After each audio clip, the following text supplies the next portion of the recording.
আর বিস্কুটগুলো হয়ে যাওয়ার পর দেখছেন তো বন্ধুরা কত সুন্দর হয়েছে, দেখতে খুব অসাধারণ লাগছে। দেখুন প্রত্যেকটা বিস্কুটই খুব সুন্দর হয়েছে। আর দেখুন বন্ধুরা পেছন পাশগুলোও পুড়ে যায়নি, খুব সুন্দর হয়েছে দেখুন।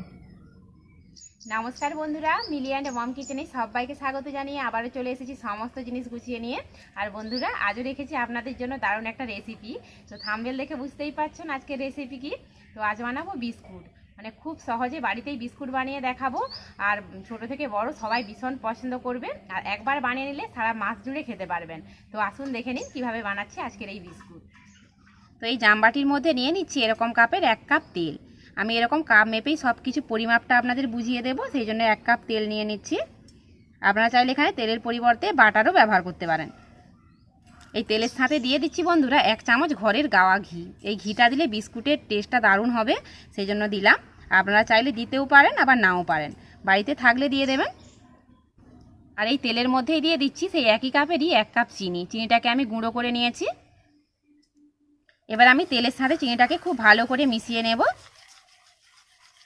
তো আমি এখানে 1 কাপ চিনি দিয়েছি। আপনারা চাইলে আপনাদের পছন্দ অনুযায়ী যে যতটা মিষ্টি খেতে চান সেরকমই চিনিটা দেবেন।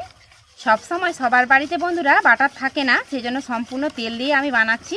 তো ঘরের গাওয়া ঘি ছিল, সেজন্য 1 চামচ দিয়ে দিয়েছি। এতে স্বাদটা বিস্কুটের ভালো হবে।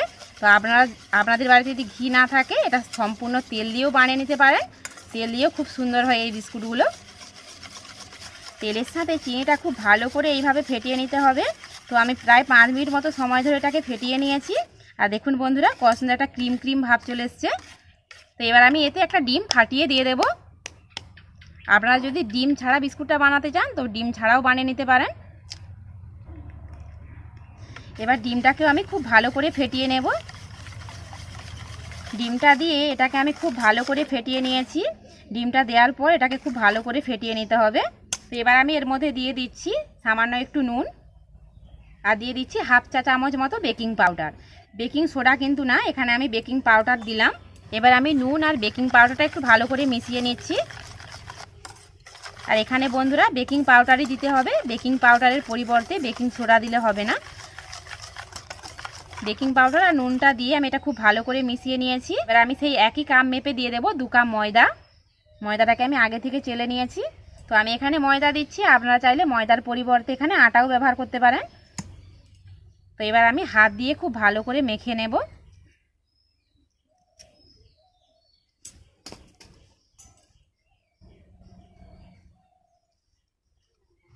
জল ছাড়া এটাকে আমি খুব ভালো করে মেখে নিয়েছি। আর দেখুন বন্ধুরা কত সুন্দর এই ডোটা হয়েছে। আমরা লুচি রুটির জন্য যেরকম ডো তৈরি করি তার থেকে একটু শক্ত হবে বন্ধুরা এই ডোটা। তো আমি এটাকে খুব ভালো করে মেখে নিয়েছি। এবার এর থেকে আমি লেচি কেটে নেব। তো আমি এই সাইজের লেচিটা কেটে নিচ্ছি বিস্কুট বানানোর জন্য। আপনারা বিস্কুটটা যে যতটা বড় করতে চান সেরকম অনুপাতে লেচিটা কেটে নেবেন। একইভাবে সব কটা আমি কেটে নিয়েছি। তো এইভাবে কেটে নিয়েছি যাতে বিস্কুটগুলো সব একই সমানে হয়, সেজন্য একইভাবে কেটে নিয়েছি। আজকে আমি বিস্কুটটা এই কাঁচির মধ্যে বেক করব, সেই জন্য কাঁচির মধ্যে একটুখানি তেল লাগিয়ে নিচ্ছি। পুরো কাঁচিটার গায়ে খুব ভালো করে তেল লাগিয়ে নিতে হবে। এবার আমি ওপর থেকে কিছু ময়দা দিয়ে দিচ্ছি। যে ময়দাটাকে এইভাবে পুরো কাঁচিটার মধ্যে ঘুরিয়ে নেব। আপনারা চাইলে এখানে বাটার পেপারও ব্যবহার করতে পারেন। তো সবসময় বাড়িতে বাটার পেপার থাকে না, তো এইভাবে করে নিলে বাটার পেপারের কাজ করবে। ময়দাটাকে আমি পুরো কাঁচিটার মধ্যে খুব ভালো করে ঘুরিয়ে নিয়েছি। এবার আমি এক্সট্রা ময়দাটা ফেলে দেব। এবার দেখুন বন্ধুরা হাতের মধ্যে আমি একটা লেচি নিয়ে নিয়েছি। এইভাবে একটু গোল করে একটু চ্যাপটা করে নেব। আর এই যে সাইডগুলো ফেটে যায় একটু হাত দিয়ে এইভাবে একটু শেপ দিয়ে দেব। এই দেখুন বন্ধুরা এইভাবে চ্যাপটা করে একটু গোল করে নিয়েছি। এবার আমি এই ছুরি দিয়ে একটু কাট করে নেব।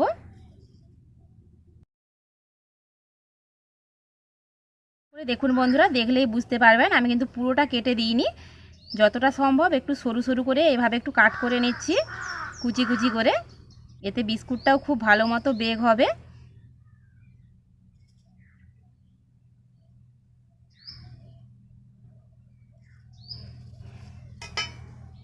এই দেখুন বন্ধুরা আমার একটা বিস্কুট রেডি হয়ে গেছে।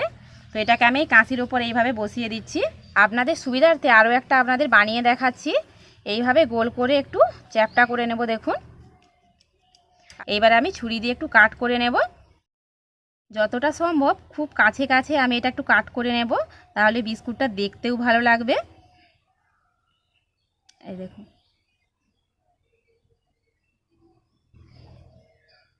এই দেখুন বন্ধুরা আরও একটা বিস্কুট হয়ে গেল। তো বিস্কুটগুলো দেখতে এখন থেকে কিন্তু দারুণ লাগছে। তো একইভাবে সবগুলো আমি রেডি করে নেব। তো এই কাঁচিতে বন্ধুরা যতগুলো ধরবে ততগুলো বিস্কুট আমি রেডি করে নিয়েছি। তো এগুলো বেক করে নেব, তারপরে বাকিগুলো তৈরি করে নেব। আর এদিকে বন্ধুরা আমি আগে থেকে উনুনটা ধরিয়ে কড়াইতে কিছু বালি দিয়ে দিয়েছি, আর বালিটা খুব ভালো মতো গরম হয়ে গেছে। এবার আমি বালির ওপরে এরকম একটা স্ট্যান্ড বসিয়ে দিচ্ছি। স্ট্যান্ডের ওপরে কাঁচিটাকেও এইভাবে বসিয়ে দিচ্ছি। তো ওপর থেকে বন্ধুরা এইভাবে ঢাকা দিয়ে আমি এটাকে 20 মিনিট মতো জাল করে নেব। 20 মিনিট পর আমি আপনাদের চাপাটা খুলে দেখাচ্ছি। দেখুন বন্ধুরা বিস্কুটগুলো কত সুন্দর ফুলেছে, দেখুন ফুলে পুরো ডবল হয়ে গেছে। আর উপর থেকে একটু নরম মনে হচ্ছে, এটা ঠান্ডা হওয়ার পর পুরো ঠিকঠাক হয়ে যাবে, পুরো শক্ত হয়ে যাবে। তো আমি এগুলোকে নামিয়ে নেব। তো আমার এখানে 20 মিনিট লেগেছে বন্ধুরা। আপনারা বিস্কুটটা কে কতটা বড় করছেন তার উপর নির্ভর করে সময়টা কম বেশি লাগতে পারে। একইভাবে এই বিস্কুটগুলোকেও রেডি করে নিয়েছি। তো এগুলো একটু দেরিতে করেছি বলে সাইডগুলো একটু বেশি ফেটে গেছে। তো আমি একইভাবে এগুলোকেও ব্রেক করে নেব। ঢাকা দিয়ে আবারও 20 মিনিট মতো জাল করে নেব। একইভাবে বন্ধুরা সবগুলো বিস্কুটই আমি বেক করে নিয়েছি। তো এটা আমি দ্বিতীয়বার বেক করেছি। আর দেখুন বন্ধুরা এই বিস্কুটগুলো প্রথমবারের তুলনায় একটু বেশি ফাটফাট মনে হচ্ছে, কারণ এই বিস্কুটগুলো বেক করতে করতে এই যে ডোটা ছিল একটু বেশি বাতাস লেগে গেছে বন্ধুরা, সেই জন্য একটু বেশি ফেটে গেছে। তো আপনারা সেটা পলিথিনে মুড়ে রেখে দেবেন, তাহলে দেখবেন প্রথমবারের মতো পারফেক্ট হবে, মানে ফেটে যাবে না, দারুণ হবে। তো এবার এগুলোকে আমি ঠান্ডা করে নিয়েছি, এবার নামিয়ে নেব। ঠান্ডা হওয়ার পর দেখছেন তো বন্ধুরা কতটা শক্ত হয়েছে বিস্কুটগুলো। শব্দটা শুনে বুঝতেই পারছেন বিস্কুটগুলো কতটা শক্ত হয়েছে। আর বিস্কুটের পিছন পাশগুলো দেখছেন বন্ধুরা, পিছন পাশগুলো সুন্দর হয়েছে, একটু কোনো পুড়ে যায়নি, পারফেক্ট হয়েছে। এবং প্রত্যেকটারই পিছন খুব সুন্দর হয়েছে, একটু কোনো পুড়ে যায়নি।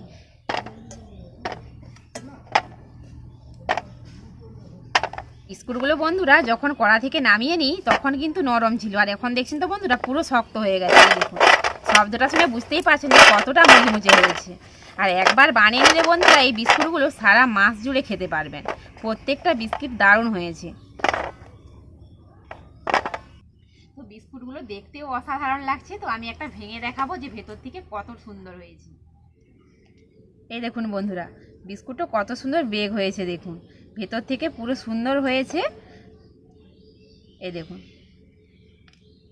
তো খুব শক্তও না, মুখে দিলেই মিলিয়ে যাবে, খুব সুন্দর গুঁড়ো হয়ে যাচ্ছে। দেখুন মুখে দিলেই মিলিয়ে যাবে, এত সুন্দর গুঁড়ো হয়ে যাচ্ছে। দেখুন এবার খেয়ে বলবো বিস্কুটটা খেতে কেমন হয়েছে।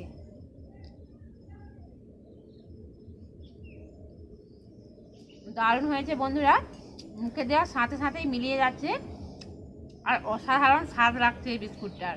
1 চামচ যে ঘি দিয়েছিলাম, তো ঘিয়ের স্বাদটা পাচ্ছি। বিস্কুটগুলো দুর্দান্ত খেতে লাগছে, দারুণ টেস্ট হয়েছে ঘিটা দেওয়ার জন্য। আর ছোট থেকে বড় বন্ধুরা সবাই ভীষণ পছন্দ করবে বিস্কুটগুলো।